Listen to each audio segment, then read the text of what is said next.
뵙게 돼서 반갑습니다. 금일 마이스 분야 공정거래 추진 동향 및 향후 방향성에 대해서 말씀드릴 한국도달연구원의 이상훈입니다. 우선 오늘이 이제 14일, 아직 15일이 안 돼서 1월 1일 쪽에 조금 가깝다고 생각돼서 늦었지만 오늘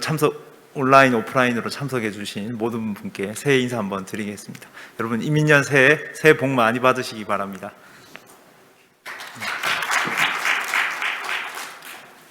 예, 금일 제가 발표드릴 내용은 공정거래 추진 동향이라고는 했지만 사실 이제 그간에 좀 전에 회장님께서도 말씀해 주신 것처럼 저희가 15년 이후에 다양한 공정거래 환경 조성을 위해서 노력해온 과정에 이제 결실로 나왔었던 저희 이제 계약상에 있어서의 중요한 제도적 개선, 그리고 이제 그런 제도적 개선과 연관되어 있는 공공계약의 법제도적인 측면에 있어서 기반이 되는 주요 요소들에 대한 내용들을 간략히 한번 리뷰를 하고, 그걸 기반으로 이제 지금 최종적으로 저희가 아마 1월 지금 말에 마지막 주에 예정되어 있는 이제 표준계약서 이 제정과 관련된 이제 제정안의 주요 내용을 설명드리고 마지막에 의견을 수렴하고, 물론 또 공청회에서 의견을 드릴 수도 있는데 이 자리에서 궁금하신 점들이 있으시면은 질의해 주시면 설명드리는 순서로 제 강의를 진행을 하도록 하겠습니다. 네, 전체 발표 순서는 공공계약의 이해로부터 국제회의 용역 표준계약서 안의 순서로 설명을 드리겠습니다. 공공계약의 이해입니다. 이건 제가 작년에도 몇 차례 이제 설명을 드렸는데, 간략하게 이 내용만 솔직히 잘 이해를 하셔도 이 이후의 모든 계약 절차나 관련된 규정들이 이 네 가지 원칙을 준수하기 위해서 세부적인 조항들이 만들어졌구나, 그리고 또 반대로 왜 이 네 가지 원칙이 만들어졌을까라고 보면, 기본적으로 계약은 당사자 간에 자유롭게 할 수 있는 거 아니겠습니까? 내가 가지고 있는 물건이든 용역이든 서비스를 제공을 하고, 거기에 따라서 서비스나 물건을 받는 사람이 적정하다고 판단되는 대가를 교환하면 되는데, 문제는 현실에서 이러한 거래 관계, 교환 관계에 있어서 협상력이나 구매력의 우위에 있는 분들이 여러 가지 이제 요구들을 좀 더 할 수 있겠죠. 그래서 거기에 상응하는 것으로 자유롭게 계약을 할 수 있지만, 그러한 계약상의 자유로운 권리를 남용하지 못하도록, 즉 과도하게 어느 일방에게 부당하거나 불공정하게 하지 못하도록 해야 된다는 원칙이 권리 남용의 원칙이고, 반대로 계약 자유의 원칙에서 계약 내용을 결정을 했는데 저희가 계약을 진행하다 보면 다양한 여러 가지 계약을 그대로 이행하지 못하는 사정들이 발생할 수 있습니다. 그러면 이제 사정이 생기면 바꿀 수 있다는 게 사정 변경인데, 문제는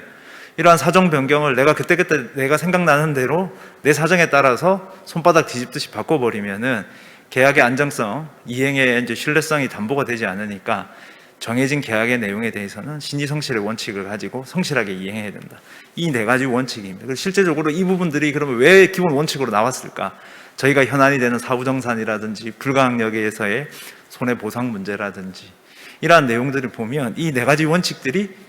잘 지켜지지 않는 현실에서 지켜지기 어려운, 그리고 또 반드시 지켜야 하는 그런 원칙이기 때문에 이게 제시가 되어 있는 겁니다. 이러한 관점에서 저희가 쟁점이 되는 현안들을 한번 생각해 보시고, 이게 이제 특히 공공계약에서는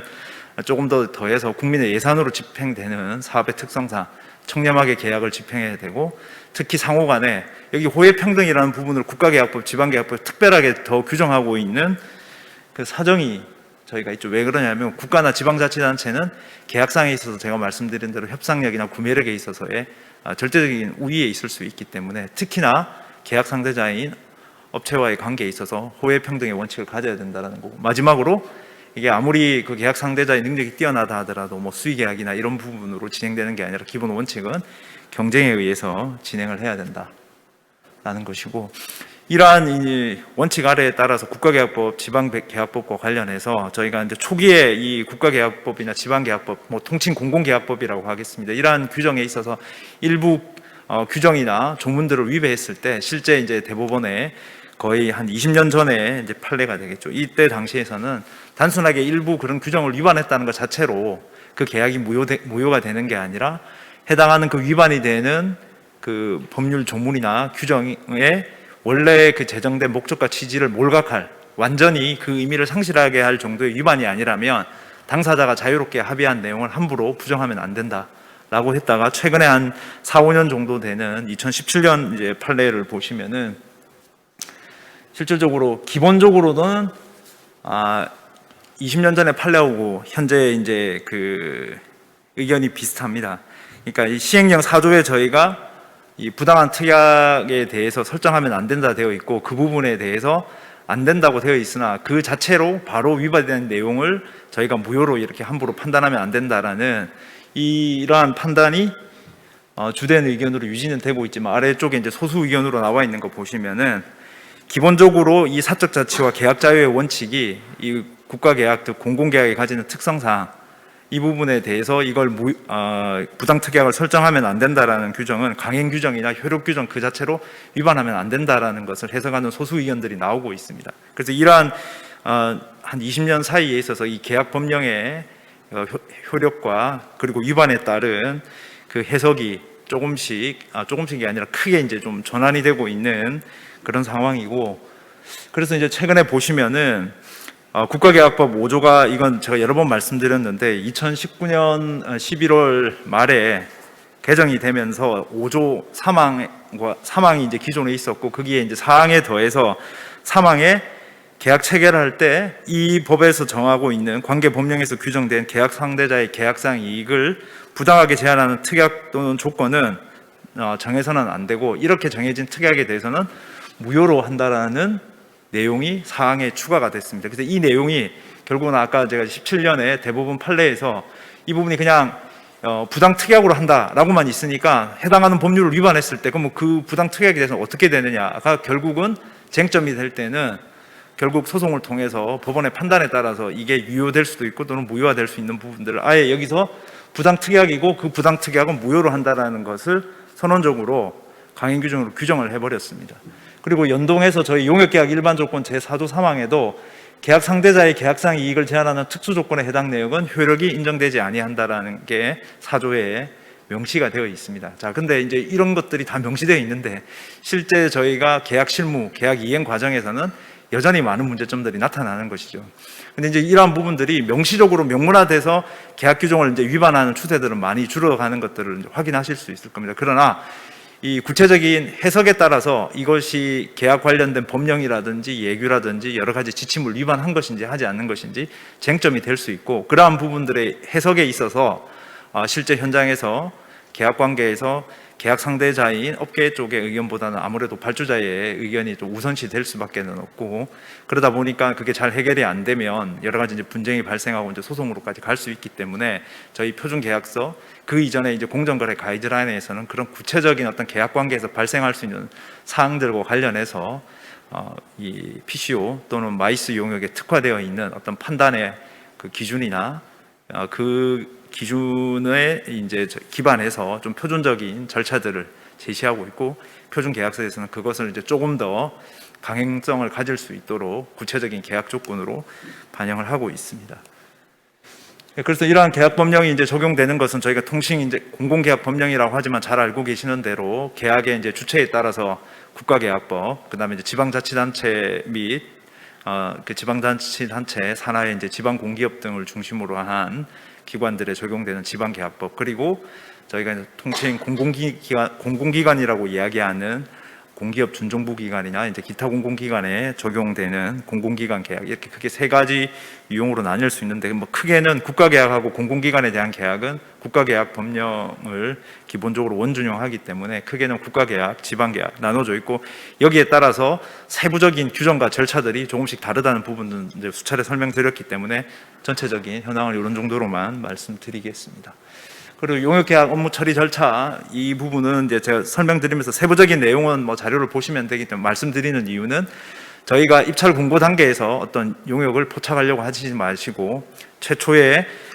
수요기관에서 수요가 발생하는 부분들이 이제 전년도 말이나 다음 연도 초에 연간 이 발주 계획들이 나오기 때문에 그걸 보고 우리가 참여할 수 있는 어떤 그 행사라든지 회의 용역에 대한 정보를 식별하시고, 실제 구체적인 입찰도 조달 요청이 되면 입찰 공고 이전에 저희가 이 구매 규격에 대한 사전 검토를 할 수 있는 기간들이 부여되어 있다는 걸 아실 겁니다. 저 기간만 잘 활용하셔도 실제 입찰 공고 이전에 뭐 적게는 뭐 일주일, 길게는 뭐 열흘, 뭐 더 길게는 한 2주 정도까지, 최소한 일주일 내외 정도의 그 사전에 준비할 수 있는 정보들을 확인하실 수 있고 또 준비할 수 있는 시간을 부여하실 수 있기 때문에 전체 계약 프로세스가 이제 길게 진행이 된다. 이러한 부분들을 참조하시고 선제적으로 앞 단계에서 입찰 공고 이전 단계에서 여러 가지 참여 기회를 확보하실 수 있는 정보들이나 준비를 하시는 것들이 필요하다 정도 말씀드리고, 그리고 이제 구체적으로 저희가 이제 계약 조건과 관련해서 현안이 되는 특히 사후정산과 관련해서 저희 공공계약법령 또는 관련된 규정에서 용역의 대가를 산정하는 방법은 크게 총액, 단가, 제3자 단가 계약인데, 일단 총액은 국가계약법 시행령 제8조에서 저희 국가계약법하고 시행령에서 저희 총액계약 이러는데, 과연 총액계약이 이 국가계약법에서 어느 정도로나 언급이 되나 해서 제가 좀 전에 설명드리기 전에 시간이 나서 찾아봤더니 총 7번이 나옵니다. 국가계약법에서 법률에서 한 번, 시행령에서 이제 6번, 합쳐서 한 7번 정도가 나오는데, 그 중에 이제 저희 국가계약법 시행령, 지방계약법도 같이 매칭되니까 그냥 두 개를 통칭해서 그냥 공공계약법령이라고 하겠습니다. 여기 이제 시행령 8조에 보시면은 예전 가격의 결정 방법은 이제 저희가 계약을 체결할 내용에 대해서 그 예전 가격의 총액으로 예전 가격을 결정한다고 하고 있습니다. 이게 가지는 게 대단히 중요한 의미죠. 그래서 어디서 총액으로 결정해서 그 총액으로 된 거 사후정산하면 안 되느냐 했을 때, 저희가 시행령 8조에서 계약 대상에 대해서는 총액으로 예전 가격을 결정하도록 의무화하고 있습니다. 근데 여기서 조금 더 나가서 이제 뒤쪽에 또 있지만, 그러면 그렇게 총액으로 결정해야 되는데 총액으로 결정 못하는 상황이 발생하면 어떡하냐 했을 때, 그 총액으로 결정해야 되는 예전 가격의 일부를 확정하지 못하면 사후원가 검토 조건부 계약이라는 게 시행령 73조 국가계약법 기준으로 명시가 되어 있고, 그리고 이게 예전 가격 일부가 아니라 전부에 대해서, 계약 내용 전부에 대해서 예전 가격을 결정할 수 없는 경우에는 해당하는 용역이나 공사를 이행하고 사후에 전체를 정산하는 계산계약을 하도록 규정하고 있습니다. 그래서 저희가 총액으로 정해진 확정된 내용에 대해서는 임의적으로 정산하면 안 된다라는 게 제가 좀 전에 설명드린 이러한 법률 시행령의 규정 체계를 상호 보완적으로 해석하면 그러한 결론에 이를 수가 있게 되겠습니다. 그래서 뭐 이 부분은 용역계약과 관련해서 다수공급자 계약이나 카탈로그 계약인데, 이 부분들은 기존에 이제 제가 여러 번 설명드린 자료에 있기 때문에 굳이 별도로 다른 말씀드리지 않고, 자, 그다음에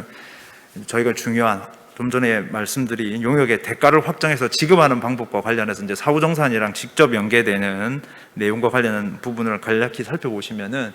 확정계약, 사후원가 검토 조건부 계약, 계산계약, 이제 세 가지 형태로 나와 있고, 사실 공공계약 법령 체계에서 확정계약이라는 용어는 없습니다. 그러니까 총액이라는 부분도 총액계약이 아니라 이제 총액으로 예전 가격을 결정해서 계약을 해야 된다고 하니까 통칭 이제 총액계약이라고 하는 것이고, 그래서 총액 확정 계약이라는 것은 법률적 용어라기보다는 이 공공계약 법령에서 총액으로 예전 가격을 결정해서 계약을 체결하는 기본 원칙을 일반적으로 통칭하는 용어로 생각하시면 됩니다. 그래서 이제 총액 확정 계약, 정확하게는 확정 계약인데, 그럼 이 용어는 어디서 저희가 근거를 찾을 수 있느냐? 국가계약법 23조를 보시면은 계산계약에 대한 설명입니다. 근데 뜬금없이 왜 이걸 확정계약의 근거로 이제 명시했느냐? 이제 이 내용을 보시면은 해당하는 그 과업 내용과 관련해서 미리 예전 가격을, 계약 금액을 확정할 수 없을 때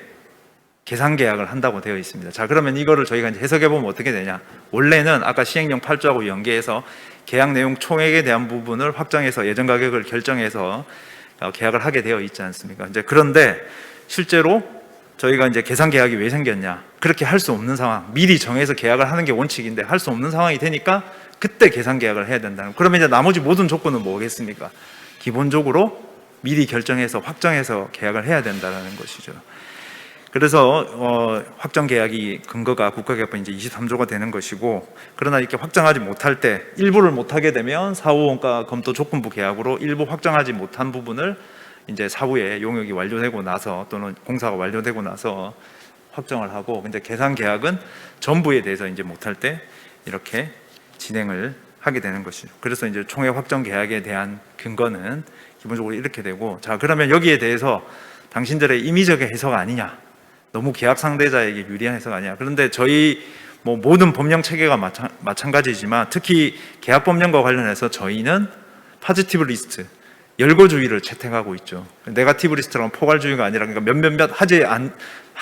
하면 안 되는 것을 제외한 나머지 모든 것을 할 수 있는 포괄주의가 아니라 저희는 할 수 있는 것들만 규정을 하고 있습니다. 그래서 할 수 있는 것들 중에 만약에 사후정산이다 했을 때 사후정산과 관련해서 규정되어 있지 않으면 모르겠지만 할 수 있는 경우를 명확하게 두 가지 요건으로 사법원가 검토조건부와 계산계약으로 규정하고 있기 때문에 그래서 그 위에 나머지는 확정계약으로 또 해석해야 되는 거예요. 이러한 부분들을 종합적으로 해석 판단해야 되는 문제이고 만약에 이런 게 없다고 하면 그냥 깔끔하게 확정계약이라는 조문이 있고 거기에 대해서 확정계약이 무엇이고 어떻게 해야 된다는 게 있으면 좋겠지만 실제 계약에서 또 그렇게 규정하기 어려운 현실적인 문제점들이 있기 때문에 이러한 부분을 종합적으로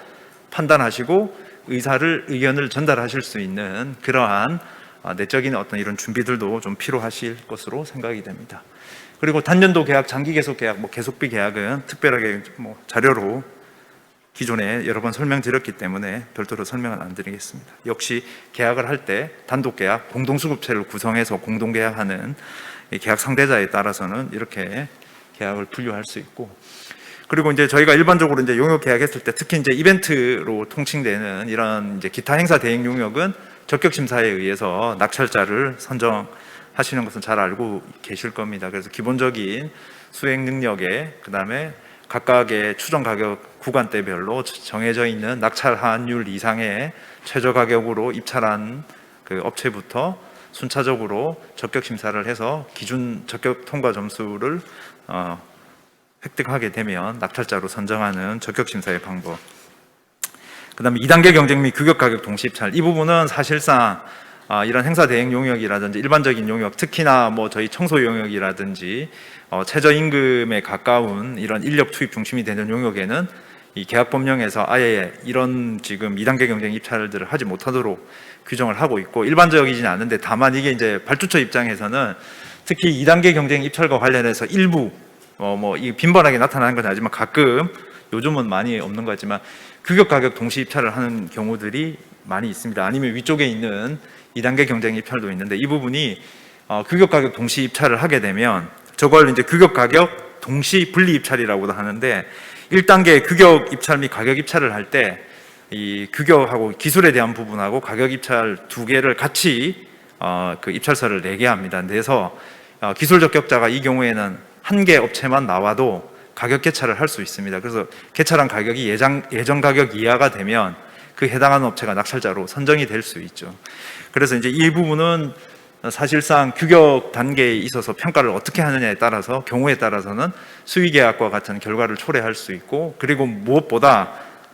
이 2단계 경쟁에서 낙찰자를 선정하는, 즉 가격 개찰을 해서 낙찰자를 선정하는 방법이 최저가로 낙찰자를 선정하게 돼 있기 때문에 사실 국가계약 법령에서는 2018년 5월 이후로 국가계약 지방계약이 이제 다 순차적으로 바뀌면서 저희 순수한 의미에서의 최저가는 물품 용역에서는 공사도 마찬가지지만 없어졌다고 볼 수 있는데 이 방법을 적용하게 되면 사실상 최저가로 또 이 부분이 전환될 수 있기 때문에 이렇게 만약에 입찰 공고가 났을 때 여러분들은 적격 심사나 또는 협상에 의한 계약 방법으로 집행을 해야 된다라는 부분들을 사전 규격 공개나 이런 단계에서 의견들을 적절히 표명하실 필요가 있으실 것 같습니다. 그리고 이제 협상에 의한 계약은 잘 알고 계시는 대로 저희 국제회의 용역이나 마이스 용역에서 일반적으로 이제 가장 많이 적용되는 제안서를 제출하고 그래서 기술 능력 평가와 가격 평가 점수를 합산해서 통상 이제 85점 이상 되는 업체 중에 최고점자와 우선 협상 대상자가 되고 협상을 진행해서 낙찰자로 결정이 되면 계약을 체결하는, 그리고 만약에 협상이 결렬되면 이제 2순위 협상 대상자와 협상을 해서 거기서 협상이 성립되면 계약을 체결하는, 그래서 이 협상 계약에서 많은 이제 문제점들이 생기는 것이죠. 왜냐하면 저희가 통상 나머지 입찰에서는 기본적인 평가를 통해서 최고점자 또는 기준 점수 이상 통과자가 돼서 심사만 통과하면 낙찰자 이꼴 바로 이제 등식 관계가 계약 상대자의 이 등식 관계가 성립될 수 있는데 국가 계약 또는 지방 계약 법령상 협상 계약에서 우선 협상 대상자는 계약을 예정하고 있는 계약 상대자의 지위가 아닙니다. 그러니까 협상을 해서 낙찰자가 될 수도 있고 되지 않을 수도 있는 상황이기 때문에 이 단계에서 이제 실제 그간에 이제 저희 공정거래 관련해서 다양한 뭐 모니터링이나 컨설팅을 해보면 부당한 요구라든지 추가 요구라든지 이런 부분 발생하면서 수용하지 않으면은 협상 지휘자의 이제 지위가 박탈되고 이순위자로 넘어가는데 이 과정에서도 저희 공정하지 않는 또는 부당 특약에 해당하는 요구들이 있으면 그건 수용하실 필요가 없고, 그러한 사유로 우선 협상 대상자의 지위를 박탈하려고 하는 것 자체도 계약을 체결하지 않으셨다 하더라도 적정하지 않은 어떤 계약 관리 내지는 또는 입찰 관리이기 때문에 문제를 제기하셔서 바로 잡으실 수 있다. 그리고 그럴 필요가 있으시다. 그리고 이 부분은 이제 경쟁적 대화에 의한 방식인데, 이 부분은 이제 저희 마이스 용역에 일반적으로 적용되는 부분은 아니고, 이제 저희가 특히 이제 혁신적인 어떤 대안들을 수용하기 위해서 공공 부분에서 이제 혁신 조달과 연계한 새로운 기존에 시도하지 않았던 어떤 문제를 해결할 수 있는 방법, 그게 이제 서비스든 아니면 물품이든 그러한 부분들을 할 때 여러 번의 대화를 통해서 단계적으로 그 제안 요청서를 확정하고 그 요청서에 상응하는 제안서를 낼 수 있는 업체를 선택하는 방법인데, 협상 계약을 여러 번 하시는 거로 이해하시면 좀 수월하실 것 같고, 저희 마이스 용역과 관련해서는 특별히 많이 적용될 사안은 아닌 것 같습니다. 자, 두 번째는 저희 마이스 산업 및 공공조달 관련된 현황들을 한번 간략히 살펴보도록 하겠습니다. 저희 마이스 산업은 저희 2022년 1월 이제 최근 기준으로 현재 2년에 한 번씩 그 한국관광공사에서 마이스 산업 관련된 전체 이제 산업 실태 조사를 하고 있고, 그래서 최신 조사된 게 이제 19년인데 14년 이후로 보면 저희 마이스 산업은 약 한 5.9조 원, 19년 기준으로 1.4조 원 규모로 한 31% 정도 금액적으로 성장했고, 사업체 수도 1,602개가 증가해서 한 81.6%, 거의 2배 가까이 한 5, 6년 사이에 한 8년 사이에 5, 6년 사이에 업체 수가 한 2배 정도 가까이 증가했고, 이 종사하시는 마이스 인력도 약 한 8,600명 증가해서 한 41%, 거의 한 0.5배, 2분의 1 이상 인력이 크게 늘어나서 전체 산업 규모, 거기에 종사하시는 근로자들, 그리고 그 또 해당하는 비즈니스, 마이스 산업을 영위한 업체 수도 한 2배 가까이 늘어나서 양쪽으로 크게 성장했고, 이 부분이 이제 질적 성장을 하기 위해서 현재 공정거래라든지 여러 가지 노무 관리라든지 전반적인 용역을 이행하는 데 필요한 기반들을 강화하려는 이런 노력들을 협회를 중심으로 적극적으로 하고 계시는 상황으로 이해가 됩니다. 자, 이렇게 했을 때 저희가 마이스 산업에 속해 있는 다양한 용역들을 발주기간 기준으로 구분해서 보면 2019년 기준으로 보면 공공 부분이 한 23% 정도로 2014년 이후에 계속 지속적으로 이제 양적인 성장을 하고 있고, 기업도 한 전체의 한 절반 정도 되는 한 45% 정도. 근데 이제 공공학회나 협회 같은 경우에는 여러 가지 이제 정부의 보조금이라든지 이런 지원을 받으면서 사실상 계약 법령에 의해서 집행하는 경우가 많기 때문에 이 부분을 범공공 부분으로 통합하면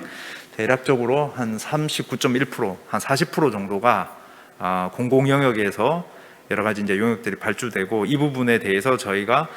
공정하고 표준적인 어떤 절차들을 규정할 수 있다면 이 부분이 민간을 주도하고 있는 기업에까지 전파를 할 수 있고, 무엇보다 법과 제도, 예산을 가지고 산업을 진흥하고 필요한 경우 규제를 하는 공공 부분에 이런 영향력을 고려했을 때 저희 공공 부분을 중심으로 한 표준계약서나 공정한 거래 환경을 만들고 그게 산업 전반에 파급할 수 있도록 하는 방향이 제가 봐서는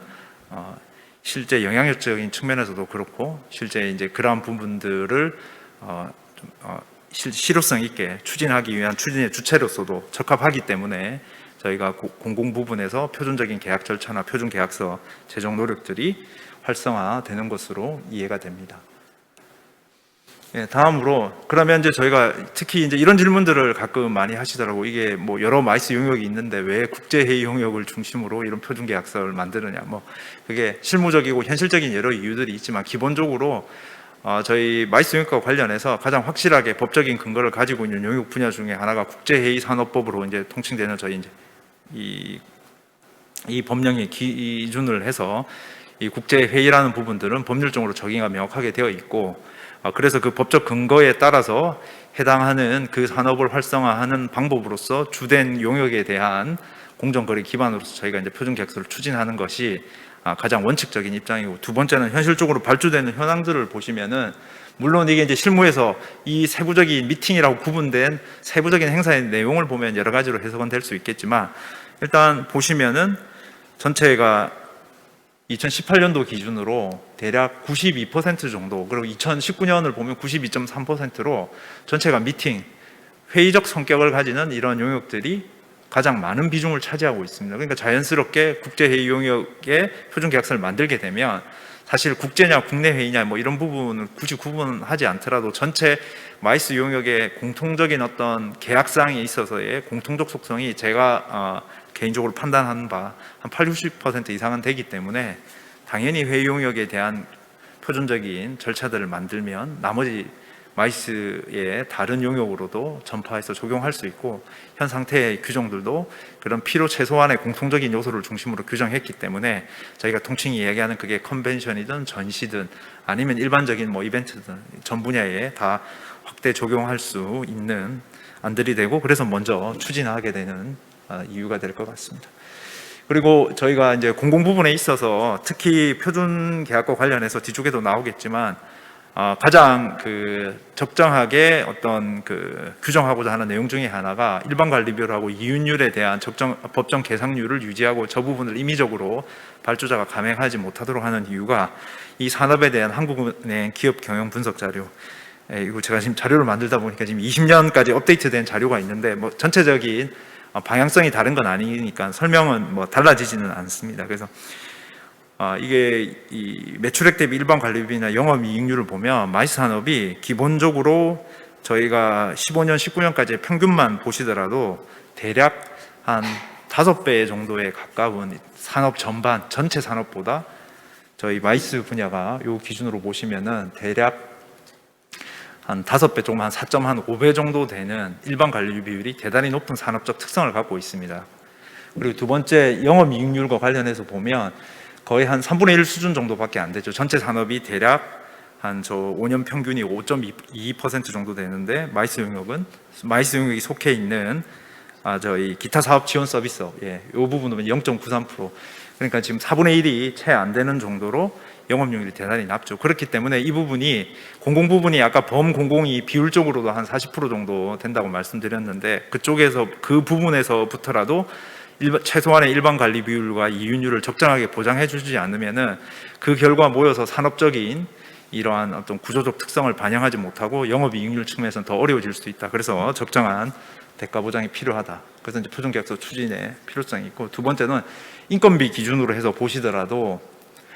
전체 산업 기준이 인건비 평균이 대략 매출액 기준으로 12.4% 정도 되는데 마이스 용역은 47.78%, 약 48% 정도로 4배 정도 인건비 비중이 높습니다. 즉 마이스 용역이 마이스 전문가들을 중심으로 해서 인력 투입 중심, 전문 인력 투입 중심의 용역이기 때문에 당연히 인건비 비중이 높겠죠. 그렇기 때문에 인건비와 관련된 부분들이 계약사항에서 적절하게 그 투입되는 인력의 전문성에 기반해서 보장이 될 필요성이 있고, 영업 총 비용 대비 인건비 비중으로 보더라도 이 부분은 비슷한 형태를 보입니다. 그래서 저희가 이 공정한 어떤 거래 환경 관점에서 적정 대가 보장해서 투입하는 인력에 대한 적정 대가의 보장 필요성이 이렇게 전체 산업과의 비교를 통해서 한국은행 기업 경영 분석 자료에 기반해서 그러한 결과가 자연스럽게 나타나는 것이죠. 그래서 이게 사회 현상이라는 것이 결과적으로 이렇게 나타나는 부분을 원인을 찾아가 보면 결국은 그러한 현상을 만들어내는 구체적인 사유들이 식별되고, 그 사유를 저희가 필요 최소한으로 개선해서 전체에 미치는 영향을 실효성 있게 개정해 나가는 것이 적절한 접근법이고, 그런 측면에서 저희 표준계약서 또는 공정거래 가이드라인의 여러 세부적인 규정이나 절차들을 개선하는 것이 의미를 가진다고 할 수 있을 것 같습니다. 그래서 가이드라인 배포 전후로 봤을 때 저희가 그 이전보다는 이 가이드라인 배포 때문만은 아니지만 전반적으로 환경이 개선되는 것으로 인식되고, 낙찰률도 보시면 그중에 좀 특징적인 것은 국제회의 기획업이 17년 이제 저희가 말에 연구를 통해서 가이드라인 안이 만들어졌고, 이게 이제 18년 아마 제 기억으로 3월에 이제 문체부하고 당시 이제 저희 연구원의 공동으로 이 가이드라인 마이스 분야 공정거래 가이드라인이 배포가 됐고, 그래서 이제 19년 넘어오면서 본격적으로 좀 적용이 됐는데, 다른 전시기획이나 행사 대행 분야보다 월등히 높은 한 1.6% 정도의 실제 이제 낙찰률 상승들이 이어졌고, 이 사이에 뭐 다른 특별한 사정이 없어 뭐 발주기관들이 특별하게 뭐 인심을 쓰셔서 이제 낙찰률을 올려주실 수 있는 이런 구조도 아니니까 적절한 저는 환경 개선을 통해서 되지 않았나라고 판단되고, 뭐 이러한 것들이 있어야 계속 지속적인 또 노력을 할 동인이 생기니까 저희는 이제 그렇게 해석이 될 수 있는데, 다른 또 요인들이 있으실 수는 있을 것 같습니다. 그리고 이제 저희가 이 긴급 공고 관련해서 보면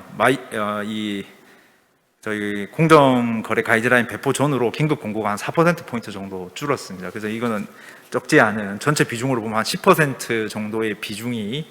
긴급 공고 비중이 줄었고, 이제 긴급 공고가 줄어들어야 되는 이유는 사전에 저희가 이런 그 용역에 참여하기 위한 제안서 기간이라든지 이런 부분들 작성 기간이라든지 확보하기 위해서는 이게 정상 일반 공고 입찰이 되어야 뭐 국가계약법령 기준으로 원칙적으로 보면 이제 40일이죠. 근데 이제 실무적으로 봤을 때는 금액 수준에 따라서 20일, 뭐 30일, 40일 단계적으로 예규에서는 달리 규정하고 있는 경우도 있지만 40일이고, 이게 긴급한 사유가 있으면은 이제 10일 해서 통상 보면 이제 12일 정도 공고가 나지 않습니까? 근데 여러분 이제 아셔야 될 게, 실제 입찰 공고 당일과 개찰일은 해당하는 그 입찰 공고일이 아닙니다. 그래서 그 부분을 빼고 10일을 해야 됩니다. 제가 이 말씀드리는 경우는 이제 10일 하라고 하니까 입찰 공고일부터, 요즘은 이제 시스템에서 그게 제가 그러니까 이제 걸러지는 것 같던데, 그 전체 기간을 10일로만 해서 하시는 분들이 이제 기관들이 예전에 있으셨고 요즘에 많이 안 보이는데, 만약에 이제 그런 경우가 나오면 특히 이게 전자 입찰을 하지 않고 그냥 홈페이지에서만 해서 하는 경우에는 입찰 공고를 올리는 당일하고 개찰일은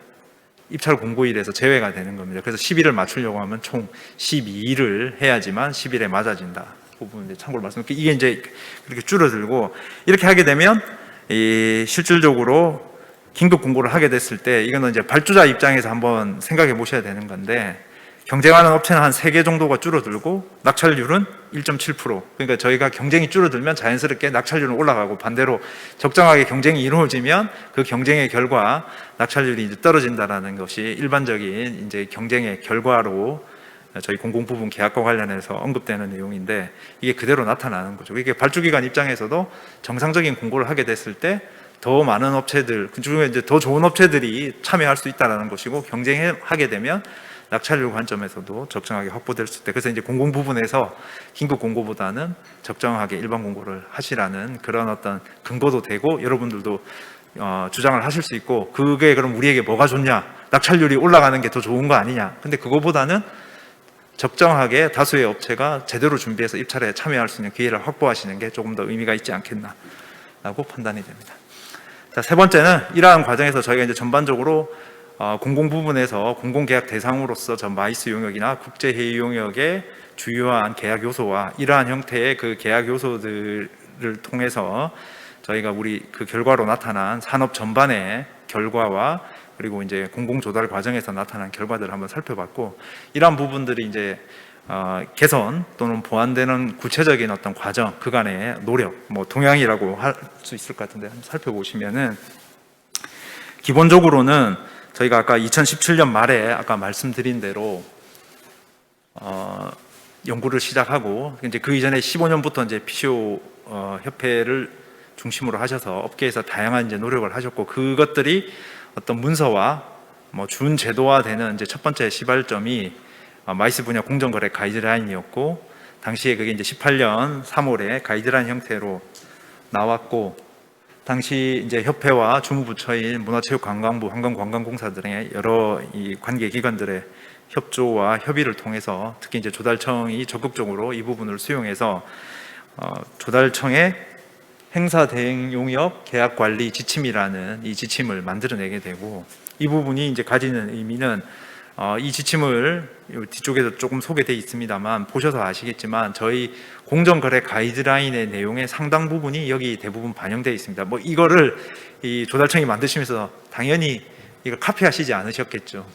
내용을 충분히 검토해 보시고 반영했는데, 그게 가지는 의미가 뭐냐? 그 결과, 그 반영의 결과, 저희 가이드라인에서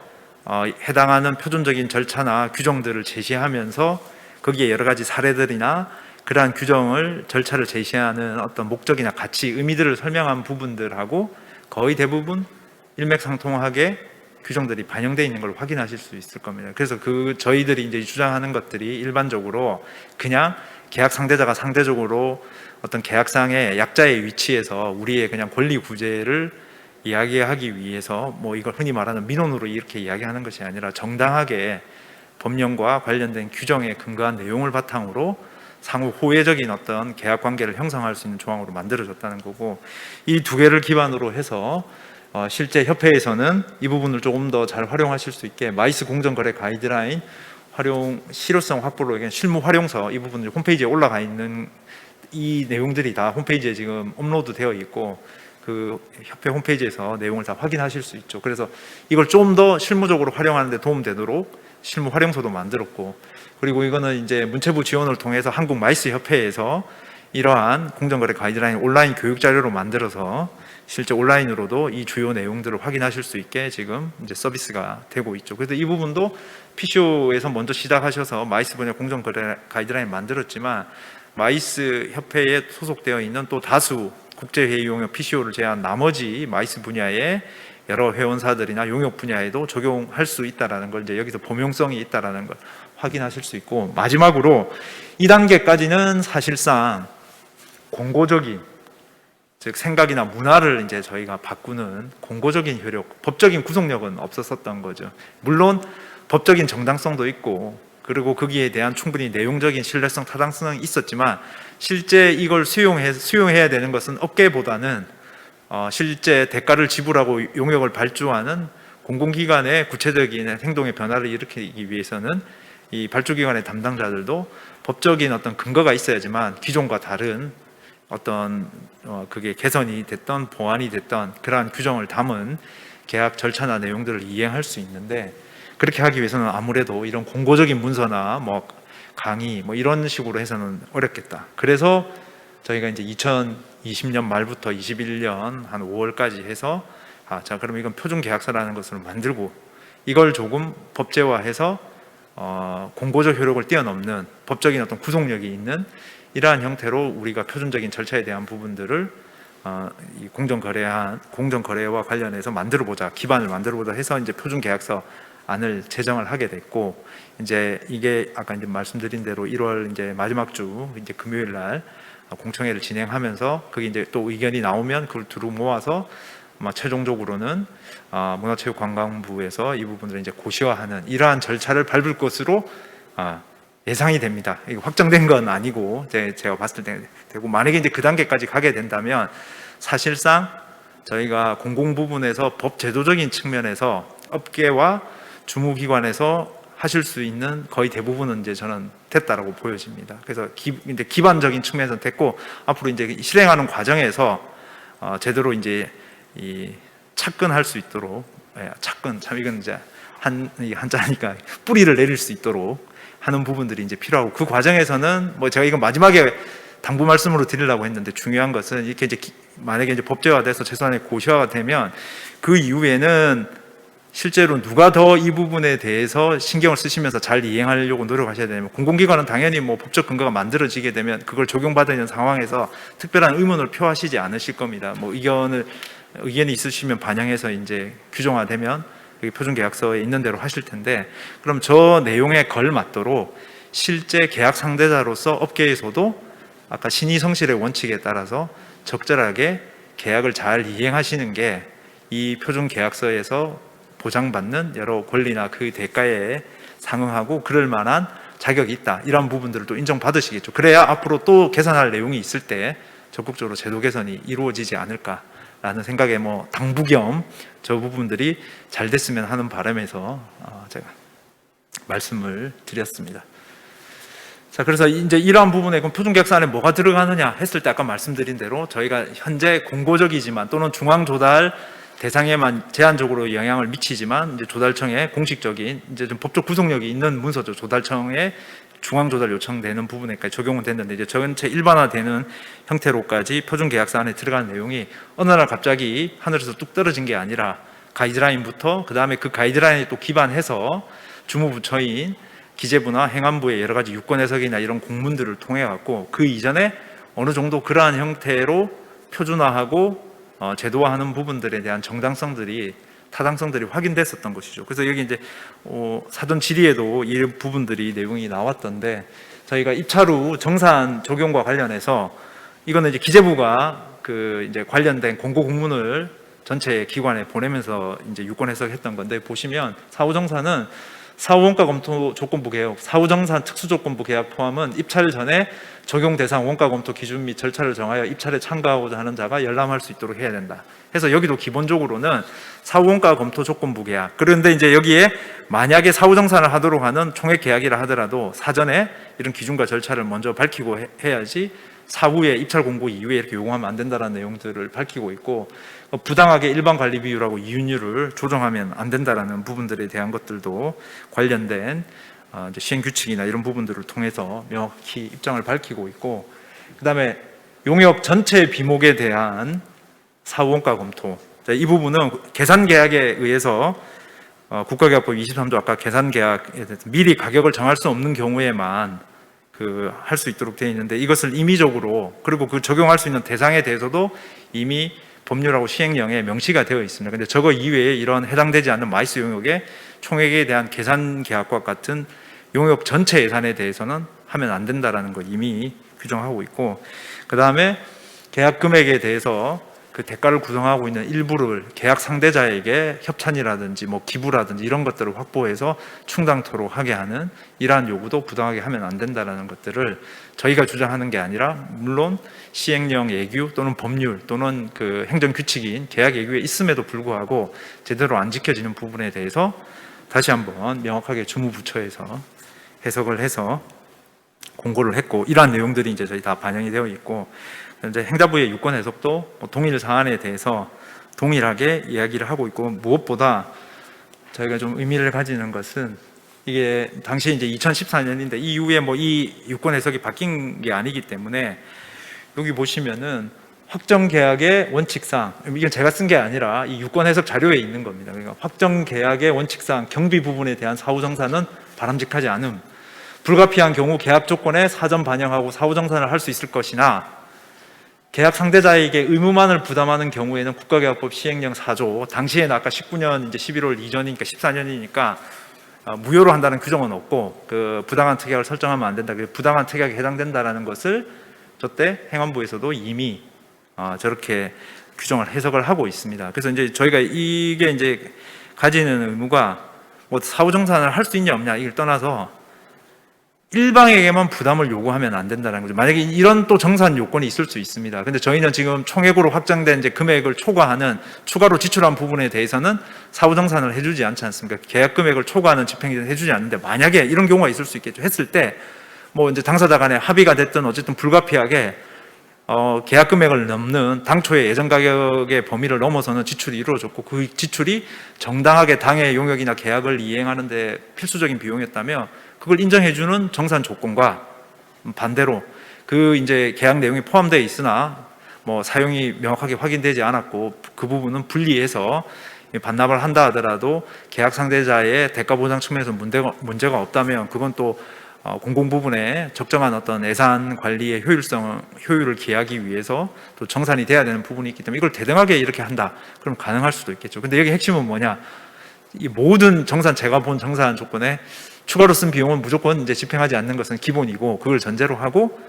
이미 정당하게 집행했다 하더라도 나중에 심사해보고 우리 마음에 안 들거나 우리가 정한 기준에 마음에 안 들거나 우리가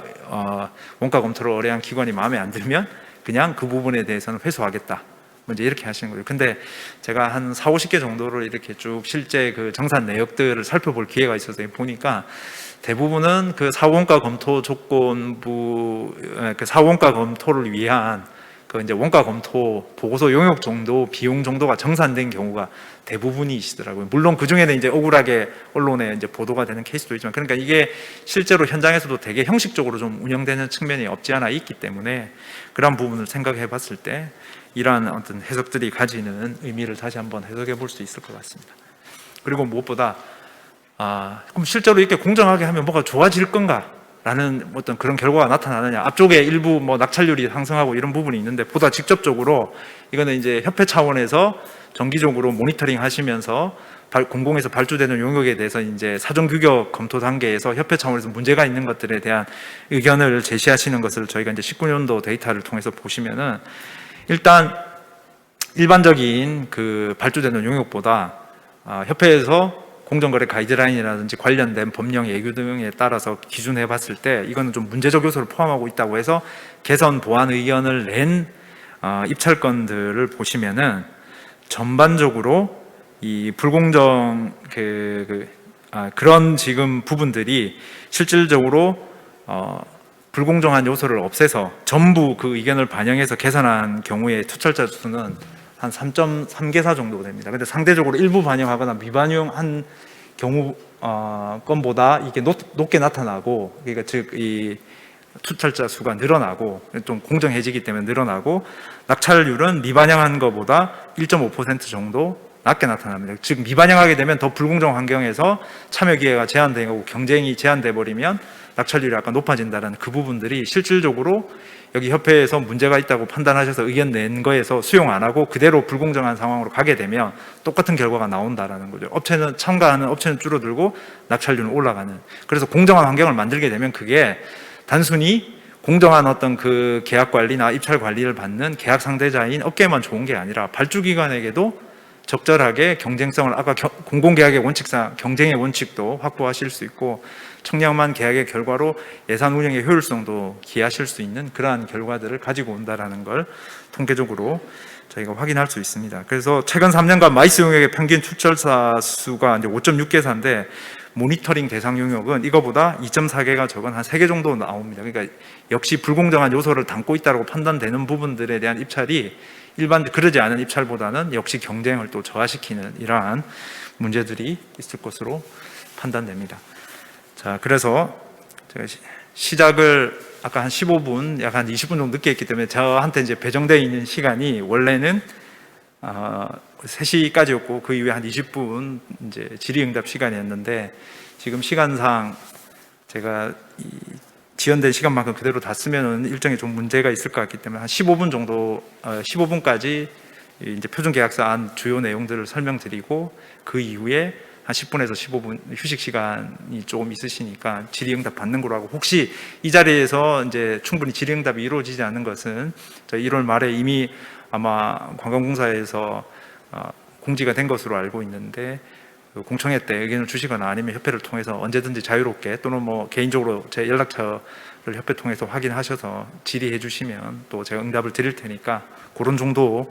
시간 타임 프레임을 가지고 남은 시간을 진행을 하겠습니다. 그래서 저희가 앞서 이게 설명드린 이러한 노력을 최종적으로 좀 더 법적 구속력, 실효성을 담보하기 위해서 여기서 이제 한 가지 오해하시면 안 되는 게, 이게 뭐 문화체육관광부에서 이제 최종적으로 고시화돼서 고시가 되더라도 이게 의무적으로 강행 규정으로 또 그대로 적용되는 건 아닙니다. 다만 기존보다는 전체에 해당하는 그 용역의 근거가 되는 관련된 진흥법으로 볼 수 있는 국제회의법에 근거한 용역에 대해서 주무부처인 관광공사가 저희 문화체육관광부가 고시를 했기 때문에 실제 다수의 발주기관에서 그 부분에 대한 법적인 어떤 근거라든지 공신력에 대한 부분에 대한 우려를 줄이고 이제 수용이나 적용을 할 수 있는 이 부분이 늘어난다라는 측면에서 법적인 어떤 구속력이나 실효성이 늘어날 거라는 것이고, 이러한 형태의 저희가 표준계약서안을 제정하기 위해서 2010년 11월부터 해서 작년 5월까지 한 크게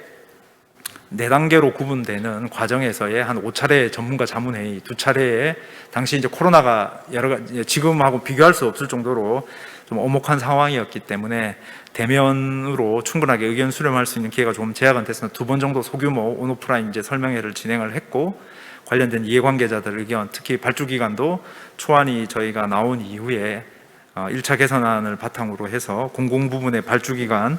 24곳과 지역 컨벤션 뷰로 14개에 대해서 이제 의견들을 저희가 쭉 수렴을 해서 최종적으로 현재 공청회 대상이 되는 안은 한 5차 개선안 정도가 됩니다. 그래서 안들이 도출됐고, 이 부분을 하기 위해서 저희가 총 74개 이제 계약건에 대해서 67개 발주기관이 발주한 74개 계약건에 대해서 발주를 했고, 민간 부분에 대한 것들도 같이 진행을 했는데 아무래도 여러 가지 계약 특성이나 서로 영업 비밀 이런 부분 때문에 민간 부분의 계약서를 좀 확보하기 어려웠으나 협회와 여기 업계에서 적극적으로 협조를 해주셔서 제한적이나마 14건 정도를 확보해서 종합적으로 분석을 했고, 그 분석의 결과 총 13개의 주요 계약 요소에 22개의 세부적인 그 불공정한 요소들을 담고 있는 계약 요소들이 식별됐습니다. 이 부분들은 자료로 대체하고, 이건 이제 아마 공청회 오시면 이 자료는 나중에 다시 또 한 번 더 보실 수 있을 것 같습니다. 그리고 공공 부분에서는 이제 주로 가장 최빈 불공정 요소로 식별된 것이 여기 나오는 대로 사후정산이 17개, 그리고 불가항력 사유로 인한 손해보상이겠죠. 손해보상이 14개, 그 다음에 일반관리비 이윤율 13개, 지적재산권 권리의 기속 7개, 이러한 정도 순으로 불공정한 요소들이 많이 나왔고, 그래서 대표적으로 저희가 이런 공정거래 환경에서 요구했었던 핵심적인 요소들이 계약 내용이나 관련된 문서들에서 역시 불공정한 요소로 많이 식별이 됐다. 민간 부분 같은 경우에는 공공하고 뭐 큰 틀에서는 유사한데, 여기 이제 최빈 요소만 보면 이제 대가 지급 기한하고 일반 관리비하고 이윤율 계상에 대해서 제대로 인정하지 않거나 임의적으로 감행하는, 근데 여기 이제 대가 지급 기한이 용역을 정상적으로 이행을 했는데 뭐 석 달 뒤라든지 이런저런 단서 조건을 붙여갖고 적정한 기한 내에 용역 완료에 대한 대가를 지급하지 않게 되면 그게 이제 결국은 업계의 부담으로 돌아오는데, 이러한 부분이 민간 부분에 특히 많았다. 그리고 여기 이제 많지는 않지만 계약 금액 중에 일부를 공공에서도 협찬이나 기부를 통해 갖고 이제 충당하도록 하는 경우도 있지만, 식음료 비용 같은 게 여기에서는 특히나 뭐 전체 용역 예산의 한 3분의 1 많게 이런 정도를 해당하는 계약 상대자가 여러 가지 어떤 수익 사업들 그 행사와 관련된 그걸 통해서 충당하도록 하는 이제 이런 건들이 좀 많이 식별이 됐었습니다. 그런 부분들은 뭐 특별히 또 개선이 되어야 되고 안들에 반영이 되어 있습니다. 그래서 전체적으로 조문은 이러한 내용을 중심으로 해서 공정거래 가이드라인이나 조달청의 행사 대행 용역, 입찰 및 계약 관리 지침, 그리고 여러 가지 저희 공공 부분의 계약 예규라든지 이걸 종합해서 총 28개조, 명목 조항으로 28개조, 이제 부속 조항까지 포함하면 31개조로 구성을 했고, 그래서 간단하게 살펴보시면은 이제 저희 목적은 국제회의 산업법에서 규정되어 있는 국제회의 용역을 이제 활성화하기 위해서 공공계약에 적용되는 용역에 이 계약서를 적용한다. 두 번째, 적용 방법 및 우선순위 2조와 관련해서는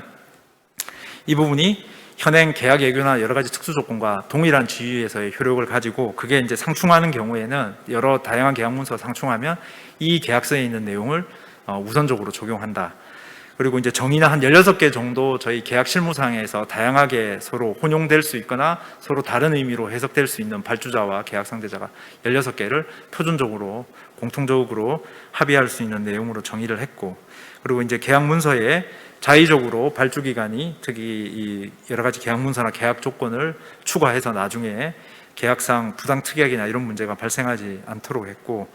그다음에 통지는 이제 저희가 이메일이나 이런 부분으로 실무적으로 많이 하는데, 원래 이제 예규상 이게 문서로 구두로 이제 실무적으로는 할 수 있지만 문서로 확정하게 되어 있는데, 그 과정에 이메일이나 이렇게 서로 통지한 것들도 나중에 문서로 효력을 가질 수 있도록 해서 실무에서의 통지 방법을 적용하고 그게 또 근거 자료로 활용할 수 있도록 했고, 계약 금액 확정과 관련해서는 총액 확정 계약에 그 부분의 원칙을 다시 한번 명확하게 하고, 발주기관이 임의적으로 가감 조정하지 못하고, 그리고 일부를 여하한 형태로 계약 상대자에게 전가하지 못하도록 하는 규정들을 추가했습니다. 뭐 채권량 7조 채권 양도는 일반적인 내용이고, 인력 투입 및 교체 업무 감독 관련해서도 필요한 경우에 인력 투입 교체나 이런 부분들을 정당한 계약 상대자 발주자의 권리로서 요구할 수 있으나 반드시 계약 상대자하고 이제 협의를 하도록 하고, 그리고 이 부분에 대해서 문제가 노동관계 법령, 즉 아까 주 52시간 회장님 말씀하신 이런 부분에 저촉되게 되면 재검토 요청을 하고, 그리고 이제 계약 이행 상황에 대해서도 감독을 하는데, 저 부분에 대해서 과도한 요구를 통해 갖고 역시 또 계약 상대자의 권리를 이제 침해하지 않도록 이런 부분들을 제한하는 제 구조에 관련된 조항을 포함을 했고, 다만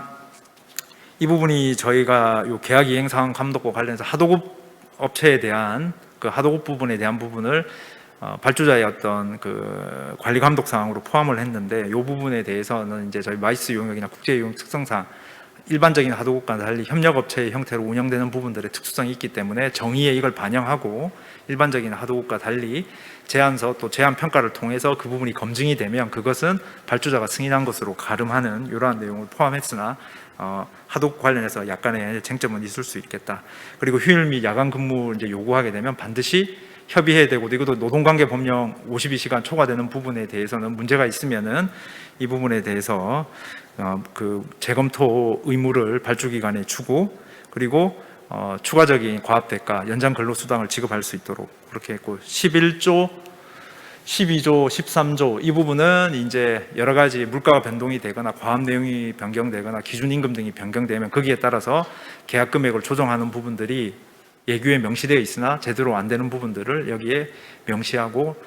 필수적으로 반영되어야 될 내용들을 포함을 해서 협의를 통해서 절차에 따라서 계약 내용을 변경하고 계약 금액을 조정하는 내용들을 포함했습니다. 그리고 이제 지체상금은 이거를 실질적으로 계약 법령 용역 계약 일반 조건에 있는 대로 1000분의 1.25를 적용해야지 저걸 어떤 벌금적 성격으로 임의적으로 저 비율을 높인다든지 하는 이런 형태로 활용하지 못하도록 제한하는 규정들을 넣었고, 계약 기간의 연장과 관련해서는 이 각자 계약 상대자와 발주기관에 서로 간에 귀책이 없는 경우에는 서로 계약 기간 연장할 수 있도록 하고, 그게 연장되면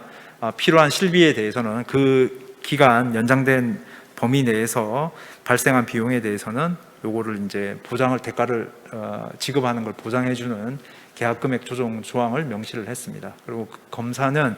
임의적으로 저때 이제 용역이 끝났는데 원가 검토라든지 뭐 사후 정산한다고 한 달이든지 뭐 이 시간을 지연하고 하면서 검사를 완료하지 않는 이런 부분들에 대한 문제를 없애기 위해서 그것은 실질적으로 필요하지 않은 경우가 원칙적으로 금지하고 있기 때문에 그건 그 이전에 정리하거나 뭐 예를 들어서 대가를 지급하고 나서 뭐 정산한다든지 이렇게 만약에 그러한 경우가 불가피하게 필요하다면 해야 될 것이고, 용역이 이행되면 14일 이내에, 그리고 특별한 사정이 있으면 해소되고 3일 이내에 완료할 수 있도록 해서 저게 대가 지급까지 영향을 미치지 않도록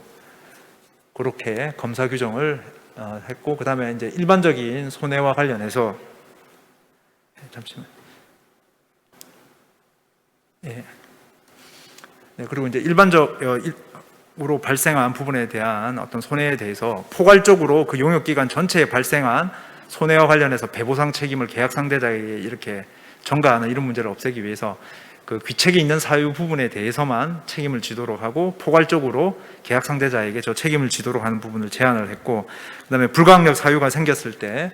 이 부분에 대해서 불가항력 사유에 따라서 계약 관계가 종료되면 계약 상대자가 기집행한 비용이나 결과물 산출에 소요된 비용에 대해서 세부적으로 그 비용 항목을 정하고 항목별로 어떻게 그 정산을 해서 비용을 지급해야 되는지를 상세한 절차를 규정을 했고, 그리고 추후 용역이 재개가 예상되면 계약 관계를 종료하는 것보다는 계약 기간을 연장을 해서 가급적 원래 그 수주했었던 업체가 용역을 수행할 수 있는 것을 공고적인 규정으로 포함해서 불가항력 관련된 가장 큰 현안들을 좀 해소하려고 했고, 지식재산권 특허권 기속 19조와 관련해서는 이게 이제 일반적으로 입찰에서 탈락한 업체의 제안서에 있는 내용을 임의적으로 이제 쓰게 하는 부분들에 대한 것을 이제 제한하기 위해서, 저걸 만약에 낙찰받은 업체에게 탈락한 업체의 제안서의 내용을 쓰게 할 때는 그 업체에게 탈락한 업체의 제안서, 쓰려고 하는 제안서 내용을 제출한 탈락 업체에게 정당한 대가를 사전에 지급하도록 해서 업계 전반이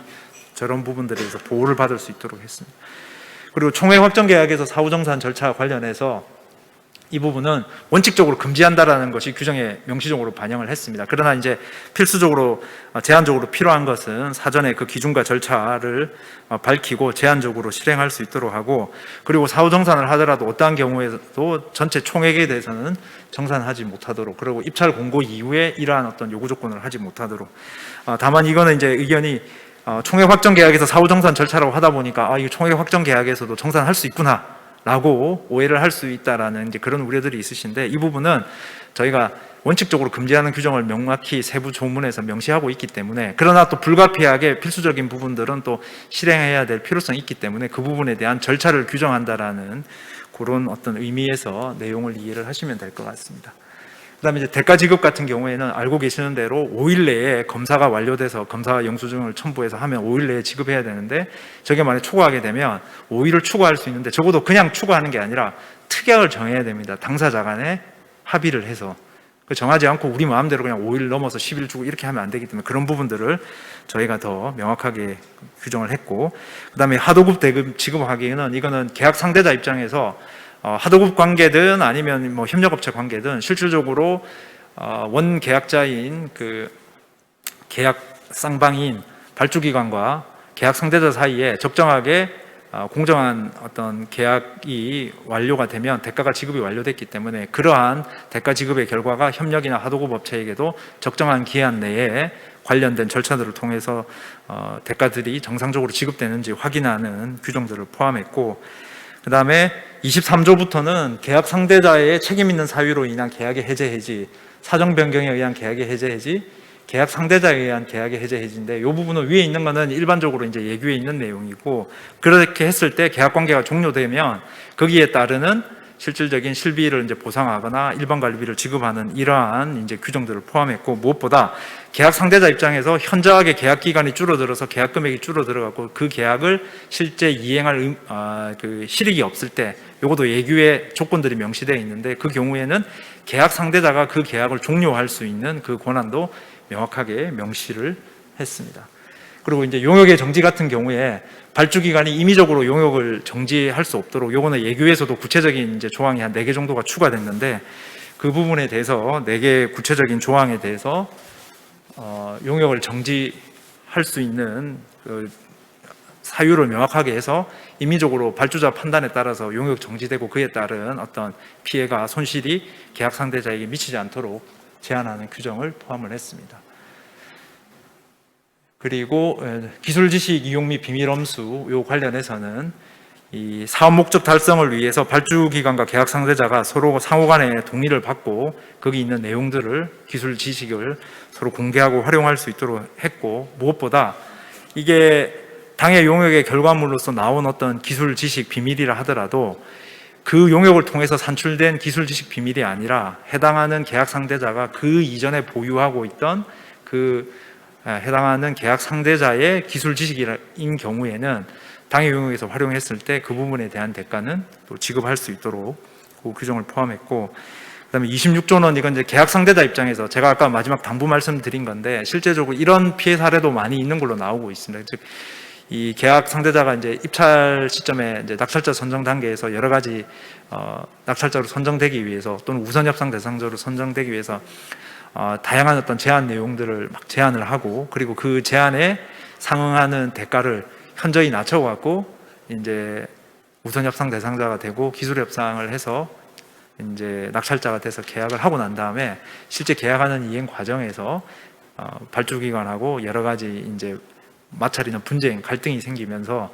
실제로 정당하게 이행해야 되고 평가받을 때 하겠다고 했던 내용들이 이걸 하려고 하면 여기에 그 우리가 제안한 이 가격에는 그게 포함 안 돼 있기 때문에 계약 변경해서 계약 금액을 조정해 주셔야 됩니다. 과거 공사에서 최저가로 수주하고 나서 여러 가지 추가 가압이나 계약 변경 부분들을 요청해서 이제 결국은 계약 금액 조정 받아갖고 원래 받아가야 될 또는 뭐 정당하게 지급돼야 될 그 수준의 어떤 공사 금액을 받아가는 것처럼 실무에서 이런 부분들이 발생하기 때문에 이것도 역시 계약 상대자의 의무로서 발주기관에 약속한 부분들은, 그래서 낙찰자로 선정되고 계약을 했다면 그걸 제대로 지키는 의무를 규정하는 내용을 포함을 했고, 27조는 용역 관련해 갖고 이건 기본적으로 용역에 대해서는 이제 조달청 기준으로 보면 물품이나 이 공사하고 달리 하자 보증 기간이 없습니다. 용역, 특히 행사 용역은 행사만 정상적으로 이행돼서 완료되면 그걸로 끝이기 때문에 종결이 되는 것이기 때문에 하자 보증할 내용이 없죠. 근데 임의적으로 이제 그렇게 하자 보증을 하고 다음에 행사와 관련된 여러 가지 추가 가압을 요구하신다든지 하는 이런 문제들이 있기 때문에 이게 용역 자체에 대해서는 없다, 하자 보증 기간이. 다만 그 용역의 결과물과 관련해서 판넬이나 보고서나 여러 가지 백서 같은 걸 냈는데 거기서 만약에 물리적인 어떤 하자가 발생하면 그거만 1년 범위 내에서 하자에 대한 책임을 진다라는 걸 하고, 이제 분쟁의 해결은 서로 이제 소모적으로 과도하고 소모적인 갈등에 따라서 계약이 지연되거나 많은 비용이 발생되거나 관계 악화를 통해서 뭐 해당하는 그 용역이든 그 이후에 발주기관과 계약 상대자가 서로 그 관계가 악화되는 걸 예방하기 위해서 분쟁이 발생하게 되면 기본적으로 이 부분에 대해서 협의를 원칙으로 하고, 안 되면 중재나 분쟁 조정 절차, 공공계약 법령에 명의되는 절차들을 하고, 그래도 안 되면 이제 소송으로 가도록 이렇게 하는 28개 조항으로 표준계약서의 안이 구성이 되어 있고, 자, 그럼 이걸 실행력을 확보하기 위해서 여러 가지 이제 고민을 하고 있는데, 이거는 확정된 게 아니라 어떤 영구적인 측면이나 제 개인적으로 가지고 있는 입장도 이제 일부 반영이 되어 있다는 걸 말씀드리면서, 일단 기본적으로는 이게 국제회의 산업법에 이제 여러 가지 산업의 진흥에 관한 법률에는 표준계약서의 내용들이, 조항들이 포함되어 있는 경우가 많기 때문에 이러한 부분들이 향후에 반영된다면 표준계약서가 조금 더 실효성 있게 활용될 수 있고, 두 번째는 이게 이제 관련된 여러 가지 국제회의 용역 관련된 지원 사업이라든지 정부 지원 이제 예산과 연계해서 이 표준계약서를 쓰게 되면 아무래도 좀 더 공정한 거래 환경과 계약 상대자가 안정적으로 계약 이행할 수 있는 여건이 보장되기 때문에, 그러한 관점에서 이제 본다면 여기에 인센티브 부여를 통해서 이러한 표준계약서 활용을 유도하는, 근데 아마 이 부분은 지금 구체적으로 좀 뭔가 노력이 있으신 걸로 알고 있고, 여기에서는 아마 좀 구체적인 어떤 결실을 볼 수 있지 않을까 판단이 됩니다. 그리고 장기적으로는 이게 이해 당사자 간에 일단은 이 표준계약서는 발주자하고 원계약자인 계약 상대자 사이에 이제 공정한 거래 관계를 규정하는 것이고, 이제 이 이후에 단계적으로 여러 가지 후속적인 절차들을 보완해서 협력업체나 또는 화도국 관계가 이제 공식적으로 형성되는 경우에는 거기에도 이러한 내용의 이제 주요 내용들이 효력을 미칠 수 있도록 발전시켜 나가는 것들이 필요할 것으로 판단됩니다. 예, 시간 관계상 제 설명은 여기서 마치도록 하겠습니다. 감사합니다.